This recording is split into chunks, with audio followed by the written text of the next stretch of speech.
Lah di kesempatan kali ini yang akan saya kupas yaitu ada 4 hal yang harus diperhatikan untuk teman-teman ya, untuk pemula kalau misalnya teman-teman mau menanam pohon kelapa agar cepat berbuah dan perkembangannya pesat. Nah, apa saja? Oke, sebelum videonya dilanjutkan, teman-teman bisa langsung di subscribe dulu channel ini agar berkembang. Subscribe gratis dan juga tekan like. Dan apabila ada seputar diskusi, informasi atau bahkan ilmu, teman-teman bisa langsung tulis di kolom komentar. Oke, yuk kita lanjutkan videonya. Yang harus diperhatikan pada waktu teman-teman ingin, anggaplah, merintis sebuah kebun kelapa, apa saja yang harus diperhatikan sebelum teman-teman berkebun. Di video ini akan saya kupas 4 seperti halnya yang sudah saya tadi katakan.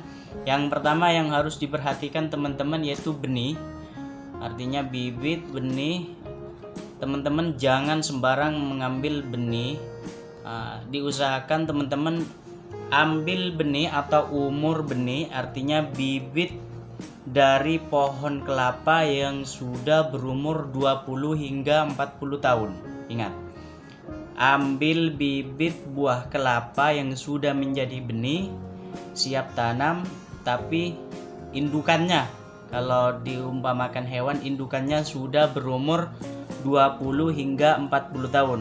Satu, ini dari segi benih. Untuk yang kedua, pohon kelapa biasanya buahnya 80 hingga 120 buah per tahunnya. Ini minimal teman-teman, artinya untuk teman-teman yang beli benih di luaran sana, teman-teman ditanyakan dulu ini bibitnya gimana, bobotnya gimana, jangan langsung nikah. Oke, lanjut.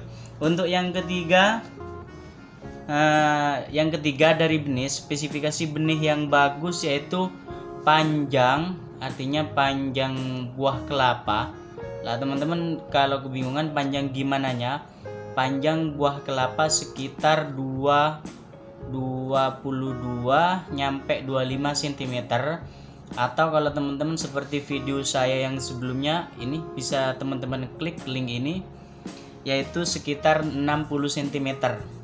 Artinya kalau diukur dari meteran sekitar 60 cm. Nah, ini untuk teman-teman. Terus untuk ini kayak yang satu tadi, untuk tips yang kedua agar pohon kelapa pesat perkembangannya yaitu unit benih. Artinya kalau yang tadi benih, yang kedua unit benih. Artinya benih harus istirahat.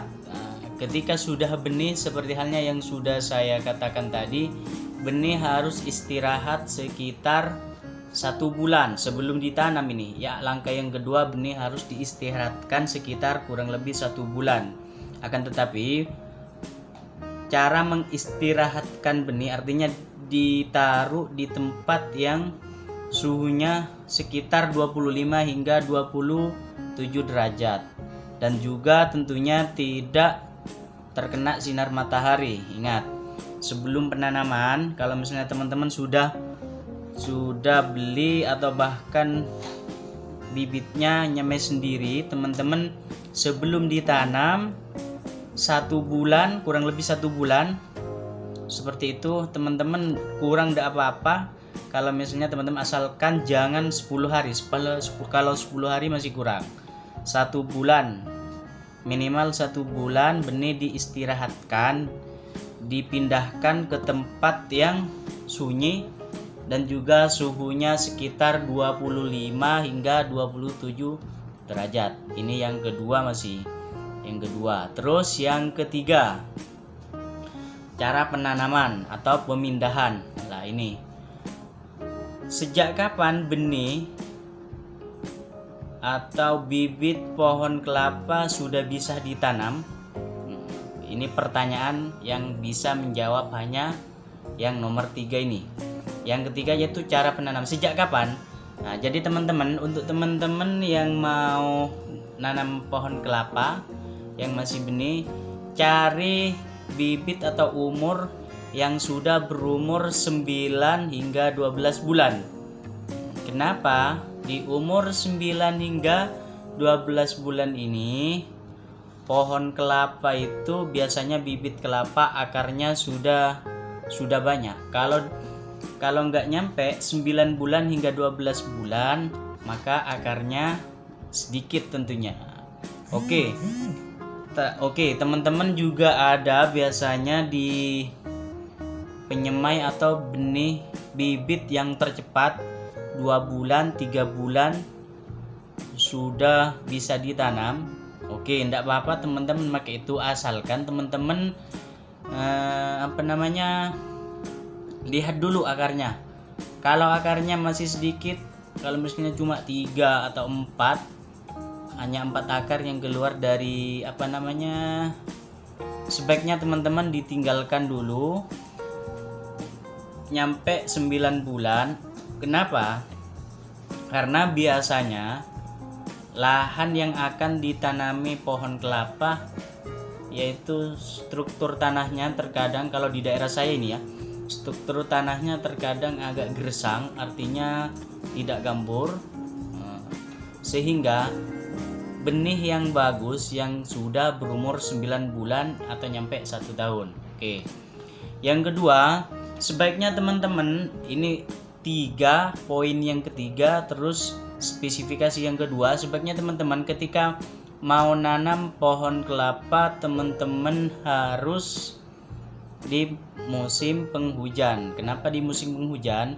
Karena kalau musim kemarau, teman-teman tentunya harus berusaha keras, setiap hari disiram. Kenapa? Karena kalau di musim kemarau tanah cepat kering dan juga kesuburan tanah kurang. Ini khususnya yang baru mau menanam. Oke, ini sudah 3 kan. Yang terakhir, yang keempat, media tanah. Oke, yang terakhir media tanahnya, tanah yang bagaimana. Oke, biasanya yang bagus untuk tanaman pohon kelapa yaitu media tanahnya yang agak pasir atau yang agak batu kerikil, tapi bukan yang batu bebatuan itu. Artinya yang agak pasir, lahannya juga agak gambut. Nah, ini kalau misalnya teman-teman di daerahnya tanahnya gersang dan juga bebatuannya agak, biasanya kalau di daerah mana? Kalau di daerah saya ini tanahnya agak pasir, yaitu tekstur tanahnya air mudah diserap kalau di daerah saya. Kalau misalnya di daerah teman tanahnya tidak seperti itu, teman-teman sebaiknya buat lubang 1 meter persegi dan dalamnya juga 1 meter. Oke, berarti seperti balok. Oke. Lah di situ teman-teman, mungkin di video selanjutnya akan saya buatkan bagaimana cara mengatasi untuk daerah yang agak gersang, bagaimana cara menanamnya. Teman-teman mungkin bisa ditunggu di video selanjutnya. Lah oke teman-teman, ini ada 4 tips yang keempat tersebut teman-teman harus diingat. Yang satu benih, saya ulang, yang kedua unit benih, yang ketiga yaitu penanaman atau pemindahan benih, yang terakhir media tanam tanahnya. Oke, ini 4 dulu. Sebenarnya ini banyak masih, bagaimana cara pemupukan dan juga bagaimana cara merangsang. Teman-teman bisa obok-obok di channel ini. Di channel ini khusus memang untuk petani kelapa. Oke, sukses untuk petani kelapa muda. Sekian, terima kasih. Di subscribe dulu, di like dulu, dan juga tulis di kolom komentar apabila ada pertanyaan atau kritik dan saran. Terima kasih. Assalamualaikum warahmatullahi wabarakatuh.